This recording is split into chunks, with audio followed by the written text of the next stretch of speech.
Turkey's President Recep Tayyip Erdogan arrived in Washington in the U.S. He will be meeting with U.S. President Donald Trump. Now, this visit comes on the back of Turkey's invasion into Syria to push out Kurdish militia, a decision that has led to the ongoing flashpoint in West Asia. The visit is taking place amid tensions between America and Turkey, both NATO allies, with Turkey being its second largest member. Turkey-U.S. ties have struggled to cope with Erdogan's incursion into Syria, which many observers believe was smoke and mirrors, and his real motive was to carry out ethnic cleansing of the marginalized Kurdish people. Now, U.S. President Donald Trump is known to shower praise on leaders who often cannot justify their heavy-handed approach vis-à-vis foreign and domestic policy.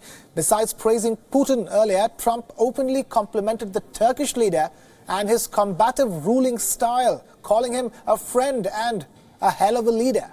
Such fondness from Trump for Erdogan is seen by many as the only reason why relations between Turkey and the US have not completely collapsed.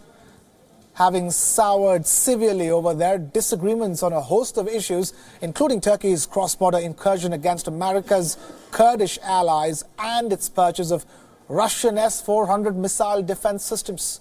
Turkey shrugged off threats of US sanctions and began receiving its first S-400 deliveries in the month of July this year. In response, Washington removed Turkey from the F-35 fighter jet program, in which Turkey was a manufacturer and buyer. But so far, it has not imposed any sanctions. Erdogan has managed to avoid sanctions so far, but the US Congress's anger towards Turkey has deepened following his push into Syria. The U.S. House of Representatives last month passed a sanctions package to punish Turkey over its Syria invasion. The House has also voted in favor of a non-binding resolution recognizing as genocide the deaths of 1.5 million Armenians 100 years ago at the hands of the Turks. And that has angered Turkey further.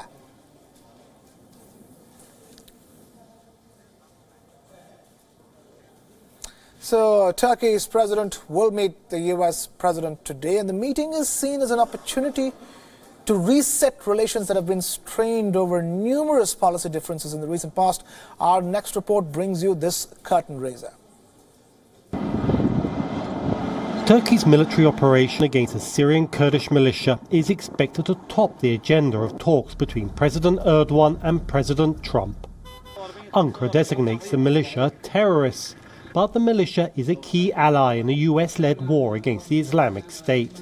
The US Congress is threatening widespread sanctions against Turkey, some of which target Erdogan personally. This week's presidential meeting comes at a key moment in relations between the NATO allies. There is a long list of problems between the two countries. In fact, the relationship has never been as bad as it is today. And of course, there is an ongoing matter, which is the Turkish incursion in Syria and US objections. What's happening on the ground is still extremely volatile. Despite escalating bilateral tensions, the two presidents appear to have built a good working relationship, a personal chemistry that Ankara believes can offer a chance of a reset. The summit will be beneficial for both sides.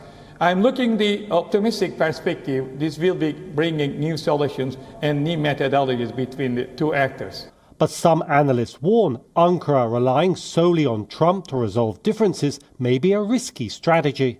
Huge strategic mistake on the part of Ankara was to build the entire relationship, to reduce it all on President Trump, one man, and basically his tweets. And that is a very risky proposition. I'd say that's a Russian roulette in a relationship that is almost more than a century old. Erdogan is looking to Trump to lift an embargo on the purchase of America's latest fighter jet. Trump imposed a freeze after Ankara procured Russia's S-400 missiles. Washington is alarmed at Ankara's deepening ties with Moscow. Erdogan is expected to offer to buy America's Patriot missiles during his visit.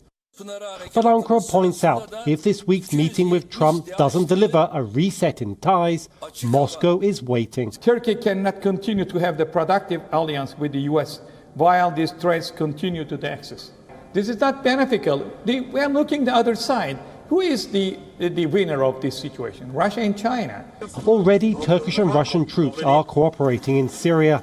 Russian President Vladimir Putin continues to court Erdogan. Putin is likely to be watching Erdogan's visit to Washington closely. Dorian Jones, VOA News, Istanbul.